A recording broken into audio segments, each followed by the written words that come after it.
saying anything or whatever, because I didn't know anything, but the thing they felt was that because I knew Uncle Jim really well, who was now in the first presidency, because he was my dad's first cousin, President Faust. Their mothers were sisters.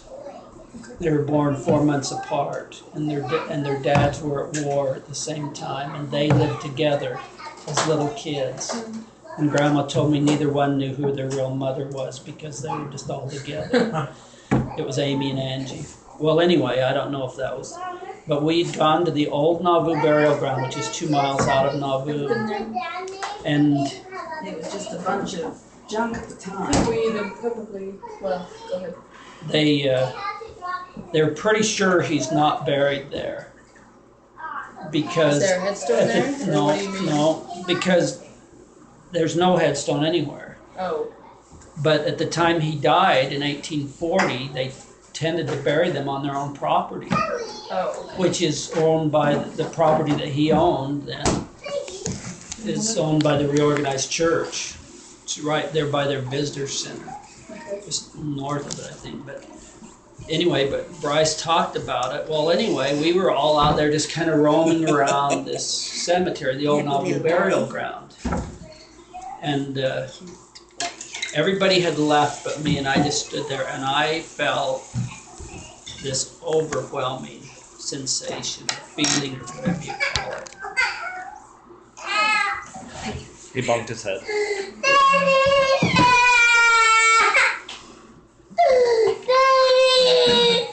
Hold on.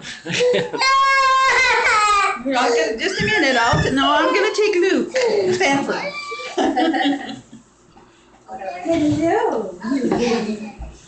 That Grandpa Partridge was standing there with me. I mean, again, I don't know him, I just know because Dad always had this great kinship with him, and he organized the Edward Partridge Memorial Day breakfast and stuff, but that was just consuming to me, and I just stood there because I thought somebody is standing right next to me.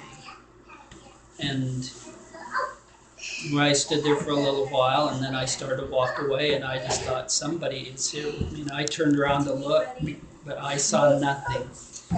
But that's how compelling it. I mean, it was just overwhelming.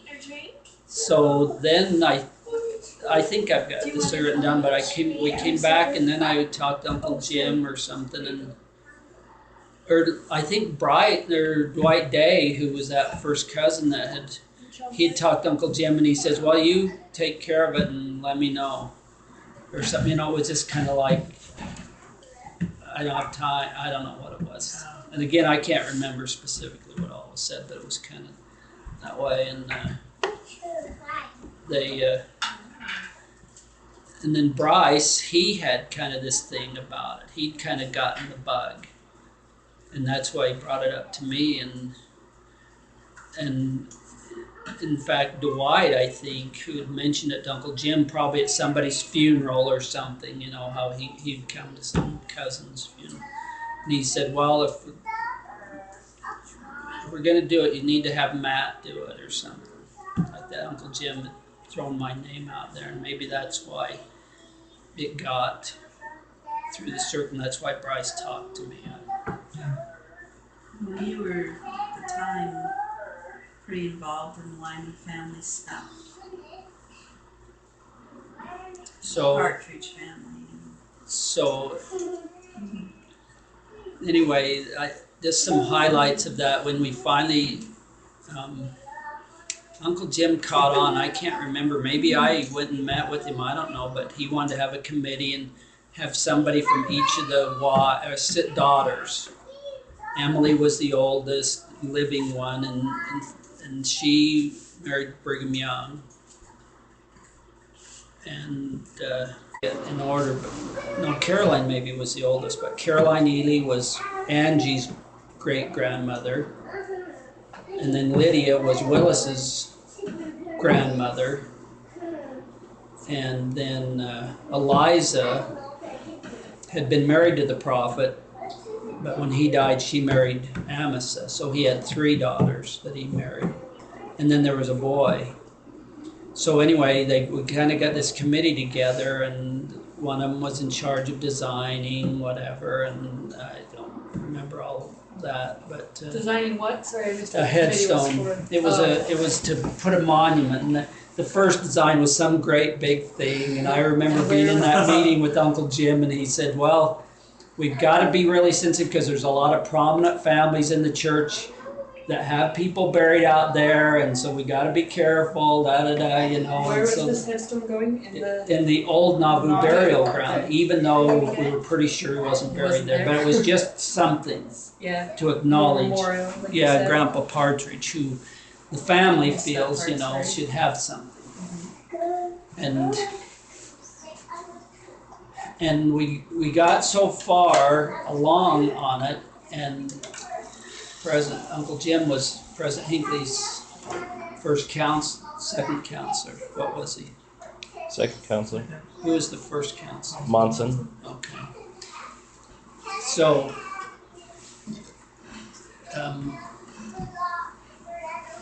Bryce had called me and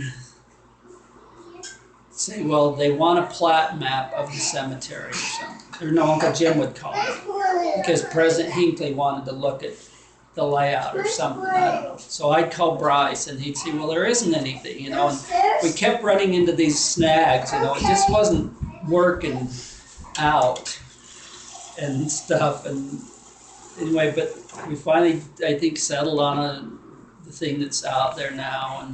And the one lady, the one married to the Partridge descendant, the boy descendant, she's the one, isn't she, that made the bronze mask thing? Right. And we have one in our Oak City home. Just like the one that's on the memorial out there, down at the bottom of the stairs. Bronze mask? Yeah, it looks like an Edward Partridge, but isn't it bronze? Oh. It's in a frame, looks like a picture kind of, but it's a statue thing. So Uncle Jim calls me one day and says, President Hinckley's put it on hold or something. So it's gone into the black hole.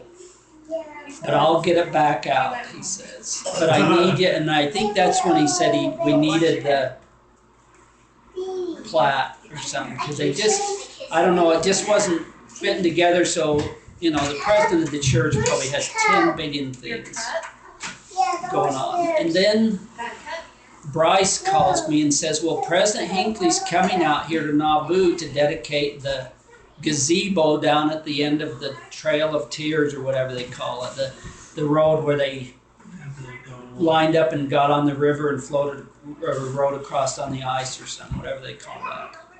And so you had to see if he could just pick out a place or something, you know, while he's out here. While you're here. Yeah, and so I called Uncle Jim, and he said, yeah, I don't know, whatever. So anyway, the skies go dark. So, and the other problem we were having was that the supervisor of the missionaries out there, he was not having any of it. And Bryce would, you know, keep saying, well, what about this, you know, and the guy just said, no, we're not doing this. And so I was calling Uncle Jim, and he was telling President Burton, the presiding bishop, to tell them that Bryce was in, you know, that he was playing a role in all of this stuff, whatever, and the word wasn't getting around, and so we were just stuck. It was too many loops yet. Yeah, oh my gosh, it was pretty weird. So then it goes into the black hole, and we don't hear anything, and we think it's dead. And we know President Hinckley's gone out there and stuff. Anyway, after he gets back, Uncle Jim calls me and said, we have the site, the location. So we said, well, so what happened? He said, well, I told him that while he was out there, if he just had a moment to go out there to the burial ground, you know, and look. And President Hinckley said, I just, you know, my schedule is such, I gotta fly in, we gotta go do that, and I gotta leave, and I gotta go to da-da-da, you know, and stuff. And it just looked like, but he got off the plane and said, take me to the Nauvoo burial ground, walked around a minute, said right here, they took a picture of President Hinckley standing like this, right where we put it, you know. And when I found that out, I said, we're going to do this. Because if the president of the church, It's his time. well, because that meant from the other side there was enough influence to allow him, you know, to kind of nudge him or whatever. I don't know how the mechanism works. But we knew then it was going to come off, but the schedule was getting tight, and we had all these other things of it was coming out of. Well, that was like in the spring, and we were shooting for August. Well, yeah, which was the anniversary of his death, or yeah, or his we couldn't birth. get his birthday. We couldn't get his birthday. One of them's in May or something. Yeah. You still have that picture. I would Did you ever get a guess. hold of it? Yeah, it's somewhere. I think we have it. And another thing, finally the word gets through that system that Bryce is in, and all of a sudden he has carte blanche to do whatever, get whatever he needs.